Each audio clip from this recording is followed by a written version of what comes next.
സംസ്ഥാനത്തെ driving school ഉടമകളുടെ സമരം 7ാം ദിവസത്തിലേക്ക് കടക്കുകയാണ്. ഡ്രൈവിംഗ് സ്കൂൾ സംയുക്ത സമരസമിതിയുടെ പ്രതിഷേധങ്ങളെ തുടർന്ന് കഴിഞ്ഞ 6 ദിവസമായി സംസ്ഥാനത്തെ ഡ്രൈവിംഗ് ടെസ്റ്റുകൾ നടക്കുന്നില്ല. ഇന്നും ടെസ്റ്റ് മുടങ്ങാനാണ് സാധ്യത. ശ്രീകാന്ത് കൊച്ചിയിൽ നിന്ന് ചേരുന്നു. Sreekanth, welcome back to morning show. പറയൂ വിശദാംശങ്ങൾ, അപ്ഡേറ്റ്സ്.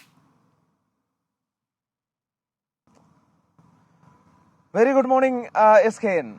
ഈ ഡ്രൈവിംഗ് ടെസ്റ്റുകൾ നടക്കാത്ത ഒരു സാഹചര്യം അതിപ്പോൾ 7 ദിവസമായി സംസ്ഥാനത്ത് തുടരുകയാണ്. കാരണം ഈ ഡ്രൈവിംഗ് സ്കൂൾ ഉടമകൾ അവർ ഈ സർക്കാരിന്റെ പുതിയ സർക്കുലറിനെതിരെ, പരിഷ്കരണത്തിനെതിരെ സമരവുമായി രംഗത്ത് വന്നിരിക്കുകയാണ്. അത് കുറച്ച് ദിവസങ്ങളായി ആ പ്രതിസന്ധി നിലനിൽക്കുന്നുണ്ട്. ഹൈക്കോടതിയിൽ നിന്നും അവർക്ക് അനുകൂലമായ ഉത്തരവല്ല കിട്ടിയതും അതും അവർക്കൊരു തിരിച്ചടിയായി മാറുകയും ചെയ്തിട്ടുണ്ട്.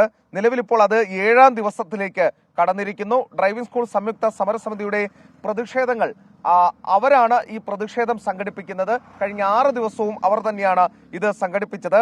CITU ഒഴികെയുള്ള മുഴുവൻ സംഘടനകളും ഇന്നും ഡ്രൈവിംഗ് ടെസ്റ്റ് ബഹിഷ്കരിക്കും എന്നാണ് അറിയിച്ചിട്ടുള്ളത്. CITU നേരത്തെ ഇതിൽ ഉണ്ടായിരുന്നു, പക്ഷെ പിന്നീട് തത്വത്തിൽ അതിൽ നിന്നും പിന്മാറുകയും ചെയ്തിരുന്നു. അതേസമയം ആരെങ്കിലും എത്തിയാൽ പുതിയ പരിഷ്കരണ പ്രകാരം ഈ നടപടിയുമായി, ടെസ്റ്റുമായി മുന്നോട്ട് പോകും എന്നാണ് നിലവിലിപ്പോൾ മോട്ടോർ വാഹന വകുപ്പ് പറയുന്നത്. അതായത് ഈ ഡ്രൈവിംഗ് സ്കൂൾ വഴി വരുന്നവരല്ലാതെ സ്വന്തം നിലയിൽ വരുന്ന ആരെങ്കിലും വന്നാൽ മതി, ഈ ടെസ്റ്റ് നടത്തും എന്ന് അവരും പറയുന്നു. അതായത് ഒരു ഒത്തുതീർപ്പിന്റെ കാര്യം, ഒരു ഫോർമുല അവിടെ തെളിയുന്നില്ല.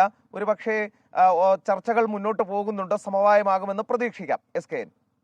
Okay, thank you Srikanth.